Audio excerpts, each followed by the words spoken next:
Okay.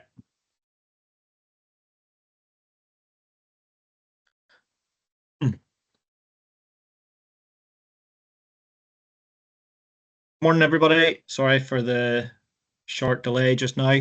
You're very welcome back to the Net Zero Insights webinar series as part of our Means Business program. We are recording this session, as you might have noticed, and we'll be muting participant mics throughout. So please use the chat function if required. Excuse me, and make sure on your end of Teams that your mic's turned off so as we can avoid any background noise. We do have a couple of short polls, so you'll need your smartphone to scan the QR code on the screen if you want to participate in those. And we will be sharing the slides from today's session afterwards with attendees. So this is the third webinar. Donna, if you just move on to the next slide, please. It's the third webinar out of 8 being delivered as part of the Net Zero Insights webinar series. My name's Connor. I'm the Net Zero Innovation Delivery Manager for Mid and East Antrim Borough Council. I'm responsible for implementing the MEANZ business project, which this Net Zero Insights series is a part of. This webinar is all about decarbonising your business, and we have two great speakers joining us today to help you understand the concept and to explain how it can be put into practice and what it might mean for each of your businesses or organisations. So we will hear from James Dunlop of the Carbon Trust, and he'll be followed by Mark McEvoy of Camden Group. You'll probably hear about decarbonisation of fleet today, and I was reading just yesterday about obviously the slump in passenger electric vehicle sales and that slowing down in recent times, but it's in contrast to growth, I suppose, in the commercial EV market, a market being driven by green transportation targets, government incentives, and slow improvements in infrastructure. So look out for more on that from our speakers. I know a lot of you have been through fleet decarbonisation journeys yourselves or are going through that process. So feel free to share your thoughts on that in the chat if there's anything that you think we could learn or the other companies could learn from what you've done. So next slide then, we just wanted to put up the Slido QR code on the screen. So we will have a couple of polls at the start and the end of the webinar today. So those are the details. Scan that and be ready to go whenever we pull up the first poll in a couple of slides time. So today's agenda, I'll quickly run through what we hope to cover on this Decarbonising Your Business webinar. So after a quick introduction to the MEANZ business project, which I've just referenced, I'll be passing over to our expert speakers. So James Dunlop is a senior manager at the Carbon Trust. James will share his thoughts on decarbonisation, what it might mean for your business. And no doubt you'll pick up some tips and tricks from him on what to think about and how you can tackle it. James will then be followed by Mark McEvoy, who's the sales director at the Camden Group. Mark will give you some insights into their decarbonisation journey that they're undertaking and some of the challenges and lessons learned along the way, as well as some of their future plans. We will have a Q&A with our speakers and then close out this morning's session with a short summary. We would ask that you put your questions in the chat function for the speakers, and we'll try and pick them up whenever we get to that stage. And then we will wrap up hopefully within 45 minutes and have you on your way. So in terms of what exactly to expect, Donna, if we move to the next one. So 45 minutes, 10 minutes from each of our speakers, 10 minutes for the company case study, so expert speaker and then company case study. Do post your questions in the chat. The session is being recorded and we will try and track some of your feedback via the polls. So very quickly, the next slide is just around our MEANZ business project, which is funding this Net Zero Insights series. So that is an Innovate UK funded project under the Fast Follower strand of the Net Zero Living programme. It's all designed to help local authorities to address non-technical barriers to achieving net zero targets. And our project will increase understanding and knowledge of decarbonisation and net zero, we hope, both within council and across the local industry. So there's 4 key parts to this. There is an insights programme, which is what we are working on today, Donna, which would be the next slide or the next point. There's also some corporate decarbonisation projects, which are our second work package, which that includes data analysis, planning support, and net zero skills mapping within council. We then have an industry decarbonisation work package, which is supporting industry to address decarbonisation, and that's everything from practical projects, expert advice, technical support, and best practice visits.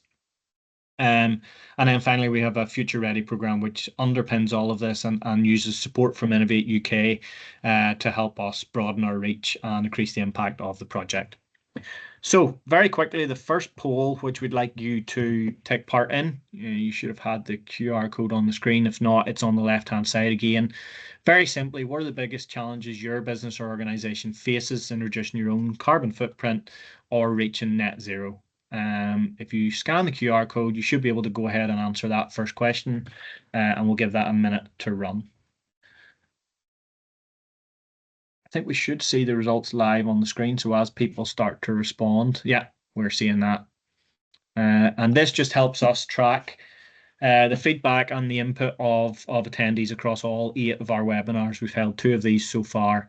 And as I say, this is the third in a series of 8. Knowledge and expertise coming up as one of the biggest things. And obviously that's great to see, because part of what we want to do today is share the knowledge and the expertise that James and Mark have and their experiences. So excellent to see that you're hopefully all in the right place. So that's 15. We do have almost 40 people on the call, so we'll let that run for another couple of minutes, see if we can get more than 20 or 25 responses. Some of these may fall off the bottom of the screen, but we pick all these up in the background and we'll have all your feedback. Okay, so finance investment, obviously, understandably, huge challenge. I suppose that depends on your organisation as well. Fleet decarbonisation, interesting that that's maybe not one of the front runners. People seem to have a good handle on that so far. And yeah, decarbonising energy usage may or may not be relevant for all of us. Okay, I think we'll move on then to the next one. I think we have another poll question. Yeah, again, to track our learning across each of these webinars, we wanted to understand where companies and organisations were on their journey. So these, I think, are in order at the minute. So we haven't thought about it yet. We have a plan, we're implementing it. We're well advanced, or we have achieved it. Or we are beginning to plan, which has now jumped to the top. So we'll give that a second. There's another option in there. If you feel that you want to put a more specific label on where you are along your journey, feel free to do that. And again, just a reminder, use the chat as much as you like. That should be enabled for people to be able to put in thoughts or questions for our panelists in there.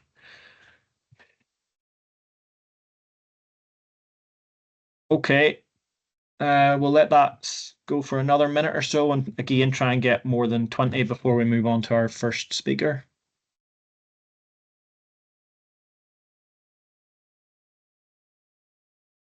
We have a plan and are implementing it, which across our webinars so far seems to have been a very common stage that people are at. They know, obviously, they have to do something about it. Organizations are conscious of it. They're in the process of putting in place a plan and then trying to implement the actions out of that. And great to see some of you also well advanced in implementing your plan. So we'd be keen to hear more about that. And nobody hasn't thought about it yet, so that's great. Okay, I think we'll move on to the first speaker. So the next slide should be the first slide of James at the Carbon Trust. And at this stage, I'll mute myself and hand over to James to take us through decarbonising your business. Okay, James. That's great. Thanks very much, Connor. Yes, I'm James Dunlop. I'm a senior manager here at the Carbon Trust. I'm based in Belfast and I've been working for the Carbon Trust for about 15 years. So thanks everybody for joining today. We're going to talk about net zero, what it means, why decarbonise your business, and what's happening across a range of organisations that we work with here at the Carbon Trust. So I guess in terms of the companies we work with, if we just go on to the next slide, we would work with a range of companies from across the UK, Europe and beyond. Our mission at the Carbon Trust is to accelerate the move to a decarbonised future. We've been working on this for more than 20 years, partnering with leading businesses, governments and financial institutions to accelerate their route to net zero. So I guess, why are these companies taking action? What are they doing and what are their efforts to decarbonise? So I think if we move on to the next slide, there is a significant climate imperative.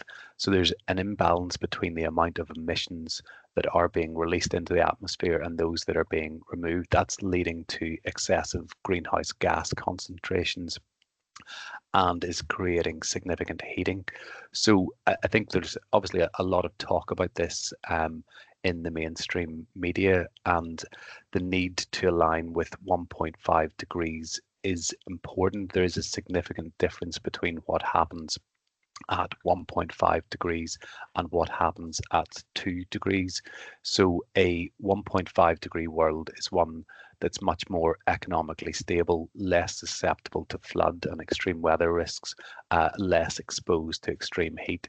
So the difference between 1.5 degrees and 2 degrees in terms of extreme heat is 2.5 times worse. So it is important that we continue to try and minimize the impact of climate change, and that's something that obviously there is global alignment on. And if we go on to the next slide, there has been efforts around the world to agree on the best approach to reductions at a global level. Alignment has been very challenging, but there is an understanding that there's a need to limit temperature to 1.5 degrees if possible. This does risk being breached. There has been significant increases in global temperature so far. They've risen by more than 1 degree since pre-industrial times, and every 0.1 degrees C counts. So even if we don't manage to maintain things to 1.5 degrees, it is very important that this is limited as close to this as possible. So what can companies do to align with this? If we look at the next slide, there's a need really to understand the carbon budgets at a global level. Firstly, how big is the pie effectively? There's a need also to look at what the impact is from business. How much emissions can businesses emit without causing damaging impacts? So how big is the slice that comes from corporates?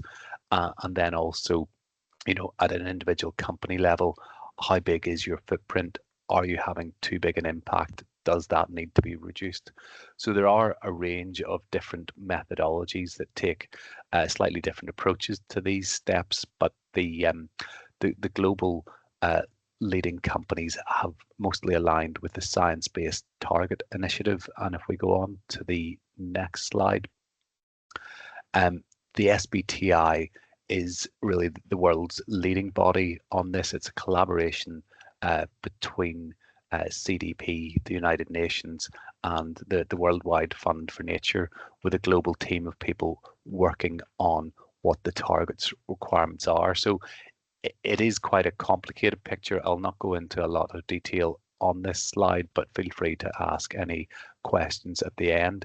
The key takeaway really is that there's a need not just to set net zero targets, but also to look at reductions in the near term, in the next 5 to 10 years. So that is important and needs to be looked at, as well as looking at a long-term target towards 2040 or 2050. So the end goal is really a point where emissions are minimized as low as possible, with a small allowance for removals, as well as that where emissions are very hard to abate. So at the company level, if we look at the next slide, we can see an example here of what this means for a typical company. So many companies will have set targets, they will have set near-term targets, and they will have looked at a net zero as well. So there's a need to reduce quite rapidly in the near term. Typical target position would require a 42% reduction by around 2030.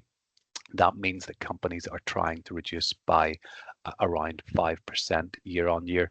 That is a big challenge. You know, a 5% reduction in emissions in 1 year is a big move forward.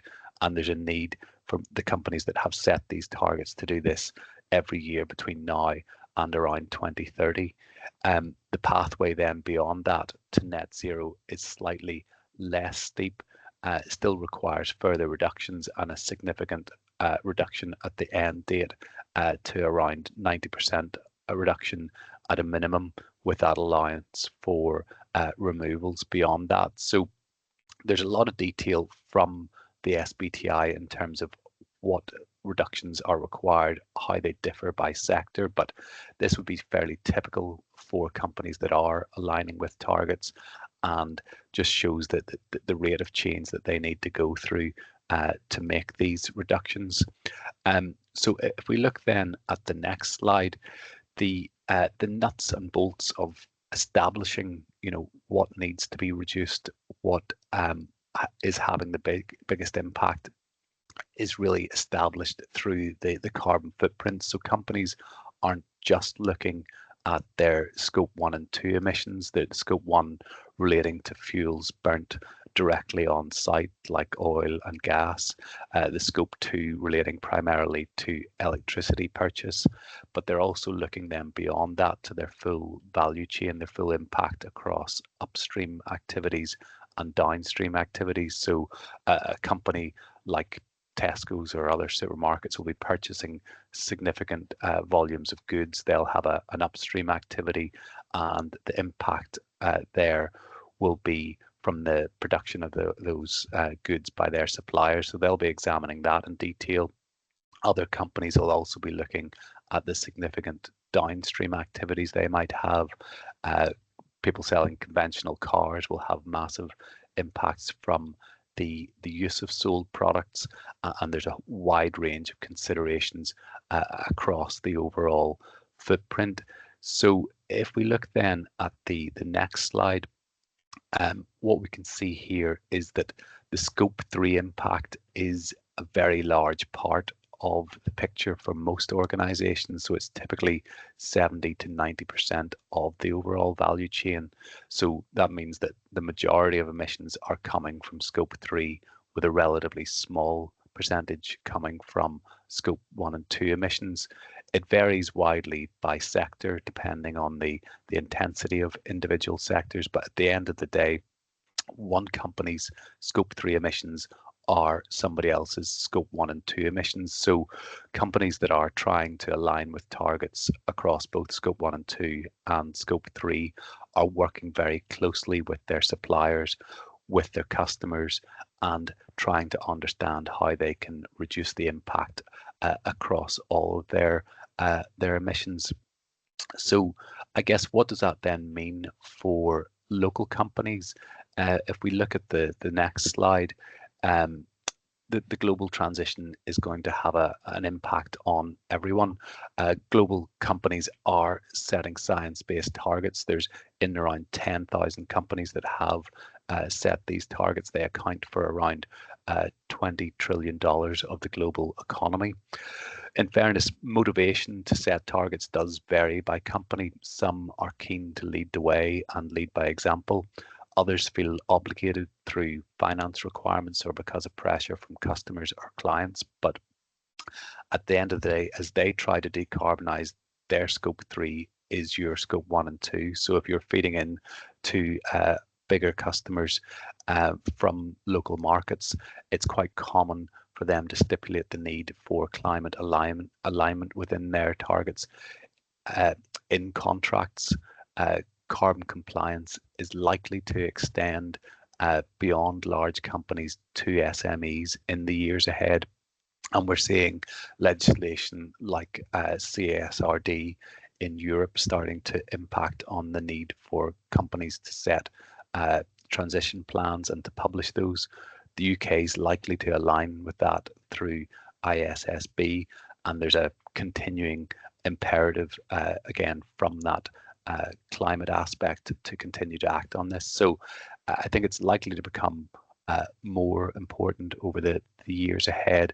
And whilst many companies have taken action, there's a need to do more. I'm going to pass over now to Mark at Camden to talk about his experiences on decarbonisation and the work that they've been doing there.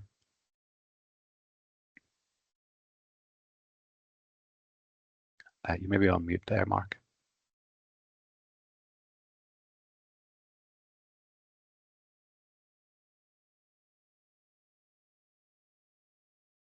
There we go now. Is that me now, James?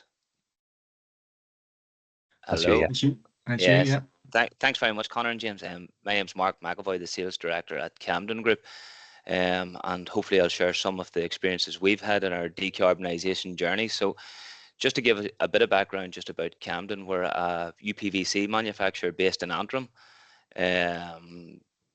We've been in business now for 40 years. So that gives you an idea of the size of the factory. So, but a big part of our decarbonisation actually started 14 years ago with our on-site recycling, where 80% of our products now are from recycled materials. So we did a carbon footprinting exercise with the Carbon Trust a few years ago, and we've demonstrated a 70% carbon reduction in our product. But that's only one point of it. It's a big part of our story, but just what we were touching on there in terms of our scope 1, scope 2 and scope 3 reporting, it's becoming ever more important in the world we live, and it's now the non-financial reporting part of businesses, and it's going to impact how we do business going forward.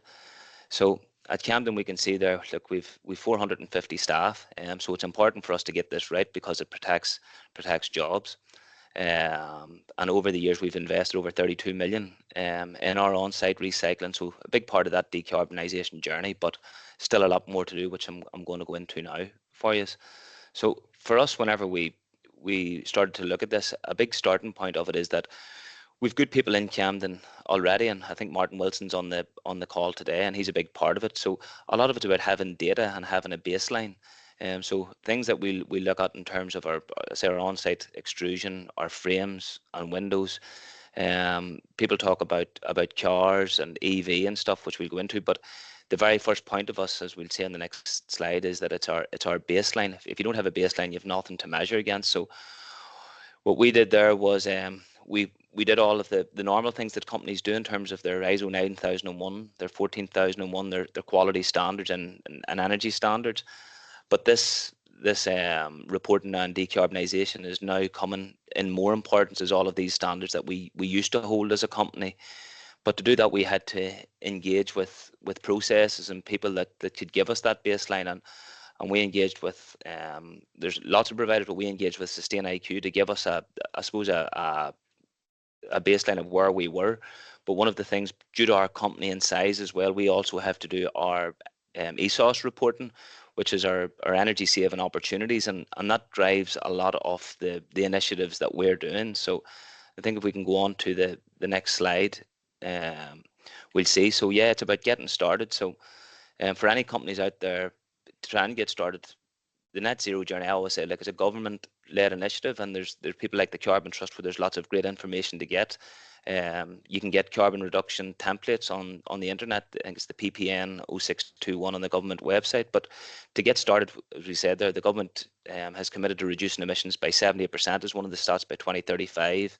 There's various initiatives there, but James touched on the science-based targets. That's what we're going to take a look at next year, actually, to align as a company and to keep us on track. But the ESOS reporting from us has been huge in terms of identifying where the opportunities are, and we'll go through them in a minute. But it gives us a framework of identifying opportunities. You've got a 4-year framework to look and to act on them, and that sort of ties in then with our Sustain IQ reporting then that gives us a benchmark and makes sure that if we've set our targets at 2040, that we're actually going to meet or exceed those targets. So to me, it's a very much get this baseline. Where are we in the journey? identify the areas to be attacked and where we can decarbonise, and exactly what can we do now. In the presentation there was a lot of the people were saying it was a lack of knowledge, and for a lot of people probably scope 1, scope 2 and scope 3 is fairly new terminology, but it will become more commonplace as we progress and understanding that value chain. And one of the things that was important to me was it's the cost of doing business now. We don't see it extensively at the minute, but if we're not engaging with it now at the minute, people are going to be coming and asking us, to report on our carbon data. And if we don't have that data, companies will go to areas where they will get this information. So it is imperative, I would say, for companies to start engaging, if not already, because it could impact, the security of your business and your supply chain directly or indirectly going forward. If we just move on to the next slide there. So this was just a breakdown of some of the emissions for Camden that was identified through a resource reporting. As you can see just from the graph, I don't know if you can home in on it, but I'll mention to you there. You can see from the chart, electricity is by far, our biggest emitter of CO2, and then it's followed by DERB for our vehicles. We've got a big transport fleet, and then heating, which was going to be relevant for a lot of manufacturers as well, and forklifts. So really, these findings drive our actions, and I can go into some of the actions that we're doing at the minute. So at Camden, we need methods for monitoring our energy usage, and that ties in with the voltage optimization. How can we be more efficient as a company in terms of our output? Do machines need to be on all the time? Can we put timers on machines? Is there more efficient ways of doing them? Martin and the team are constantly looking at that. One of the initiatives that we have on plan for our next is the solar PV. A lot of companies are already engaging with that, and there's grants available. And the good thing about these is we're not only doing this, there is a payback on this. So, it is efficient for the company, and there are, if there's a payback period there is cost savings. So with the government supports and the schemes and the grants out there, they need to be explored, and there's value in implementing them. A big part of our I suppose the issues to address is going to be the vehicle efficiency, and we've started to take a look at telematics. But we're also saying we engage heavily with Volvo. Every time we go on for new vehicles, they're becoming more efficient, and there's more information to help us drive, I suppose, our efficiencies and decarbonising from that area. We see a lot of talk about hydrogen and where the world's going. So in terms of our scope 3s and stuff, that's going to probably be the biggest one to tackle. But as the world develops, opportunities will come, and we will engage with them. And we've also done boiler optimizers and stuff throughout the company. But aside with that, all the company cars are now moved across to electric. We've now got, I think, upwards of a dozen electric forklifts. We've put LED lights through one of the programs, just completed that last year throughout the factories as well. So, we've got our dry mixture, our recycling. So there's lots of initiatives that we are doing, but we now have a place to put that data in. We use Sustain IQ, and that gives us a benchmark of where we are and how that's helping our journey to decarbonise in line with our net zero targets. We'll go on to talk just briefly about, I think, Sustain IQ is the next slide. Yeah, so this is it here. I said there's other platforms out there. We've chose Sustain IQ, but it gives us a strategy basically to report and implement our sustainability data, and gives us visibility in our carbon footprint.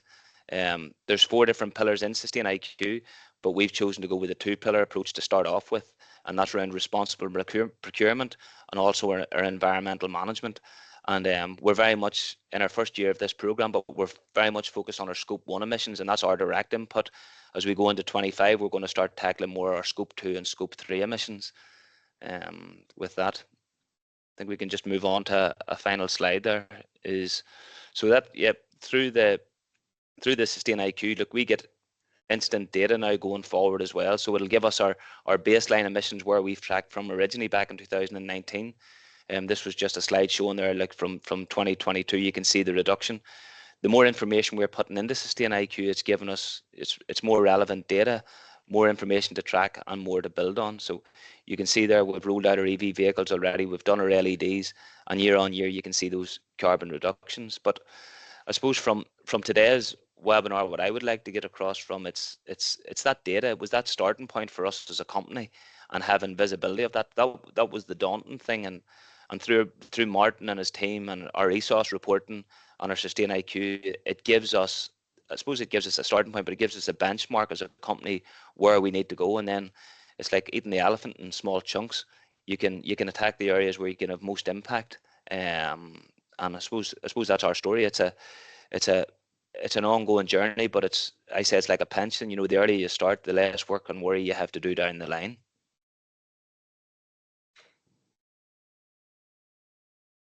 Okay, thank you, Mark, and thank you, James. That's brilliant. I've put some thoughts into the chat as well, just to try and generate or stimulate some conversation there. So hopefully, James and Mark, you can each see those. If we could try and tackle some of these now. We have obviously allowed for some time for Q&A. So James, really, you mentioned scope 3 quite a lot and how big of a chunk it is in terms of most company emissions. But how would you advise smaller companies to approach it? If they're just starting out on this journey, is it better to focus on scope 1 and 2, or should they tackle scope 3 first, or what way should they maybe go about it?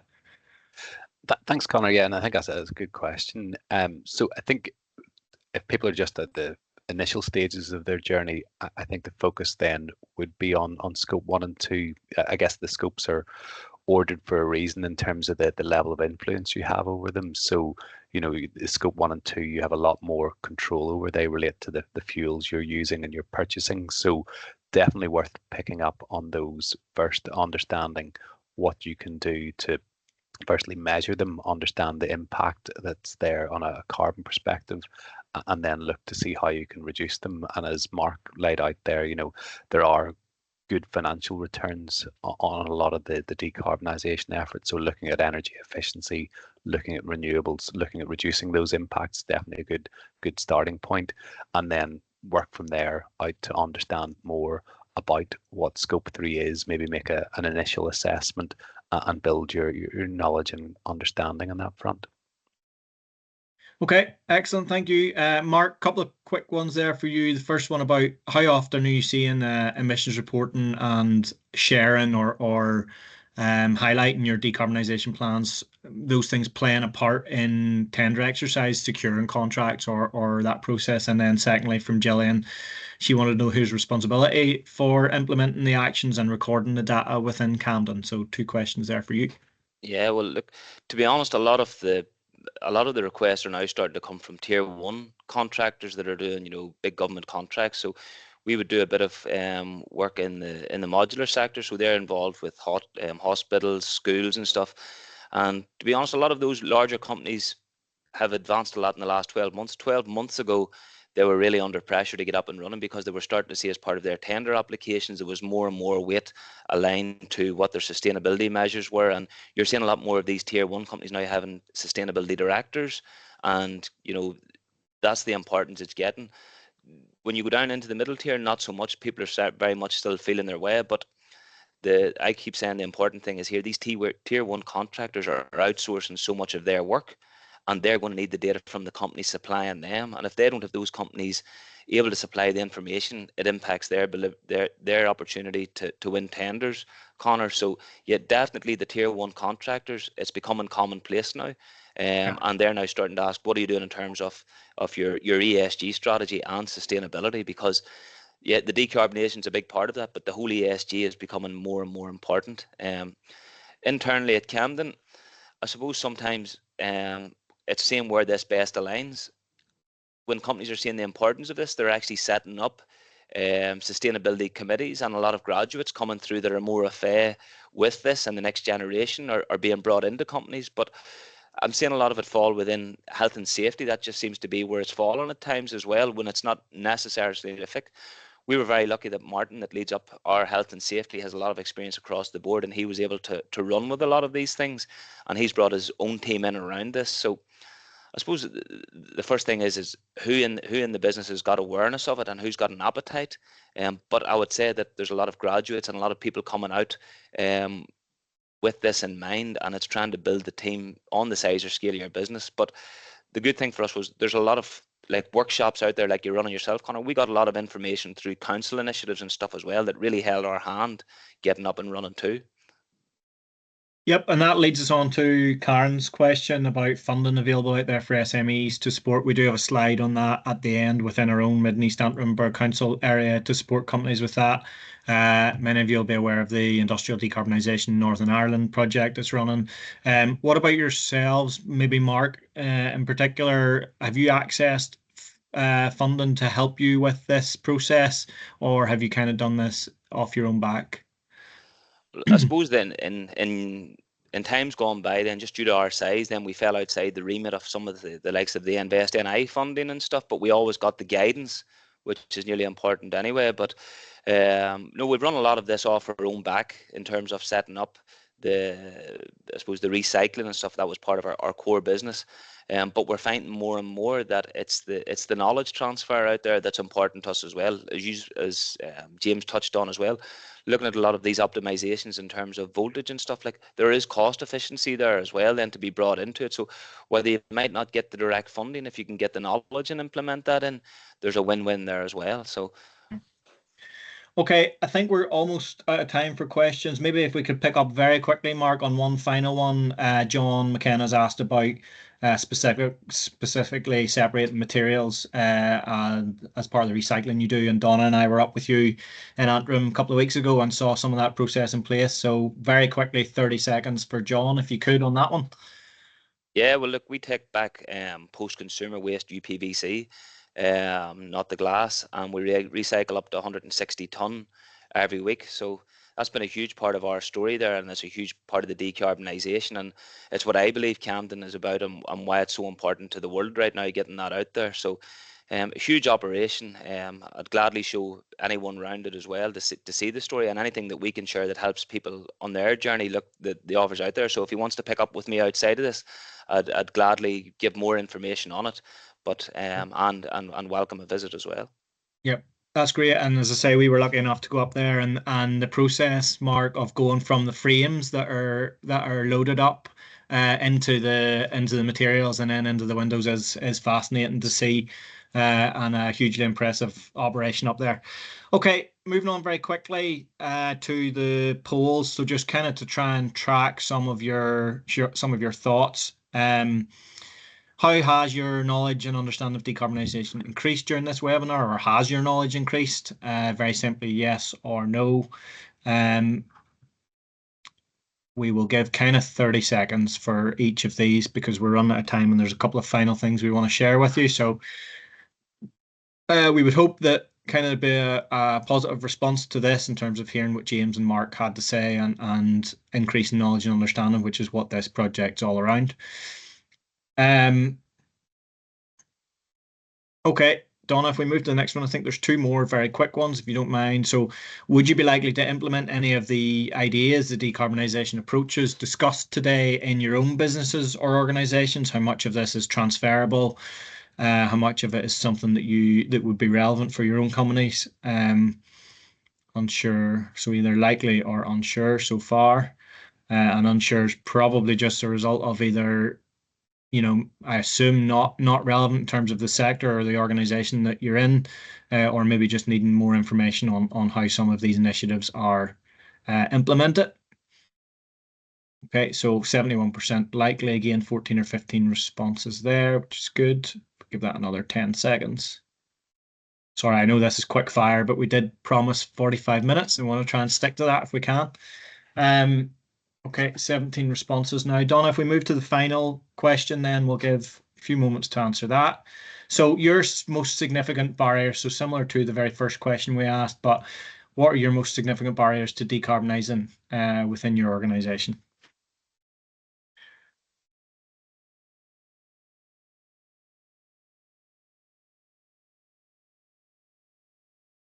So decarbonisation specifically, the question we asked at the outset was about your carbon footprint, but decarbonising in that particular those particular elements of that journey, who are the most significant barriers?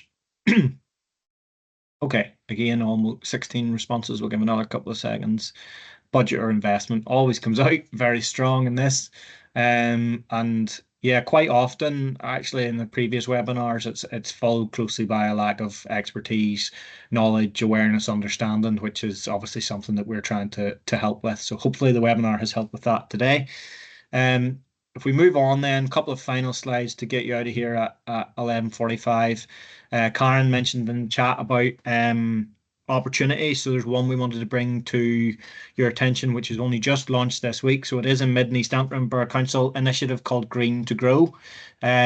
It's delivered as part of the Go Succeed programme, and it just launched earlier this week.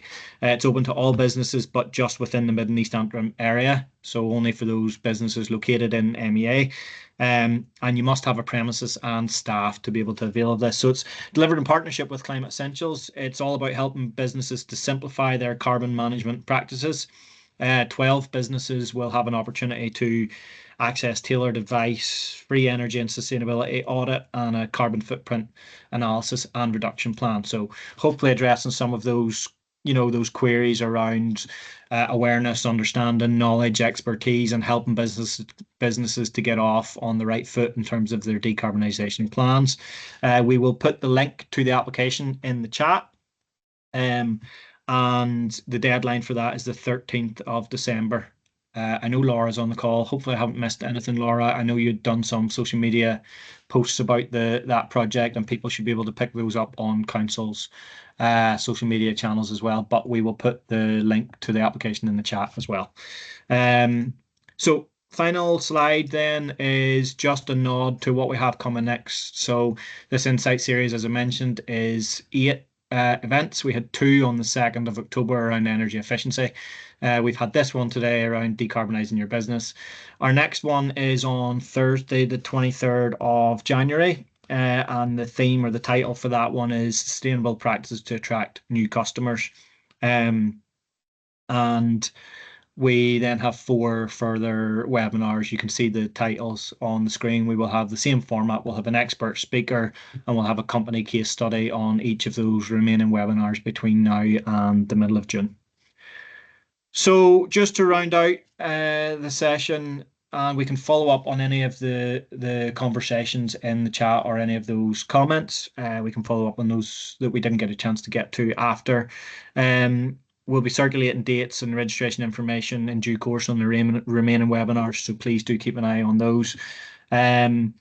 We have some excellent case studies and companies and speakers set up for those, so make sure you log in for those. So final slide then, just my contact details if you want to reach out on any of this, either on the screen or at the QR code. And I think to finish up, all that's left really is to thank our speakers. So James at the Carbon Trust, thank you. Mark at Camden Group, thank you for your time and your presentation and taking the time out to join us this morning.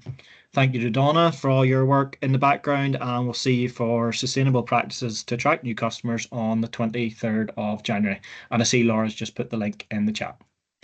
Okay, thank you. Thank you. Thanks, time. Bye now.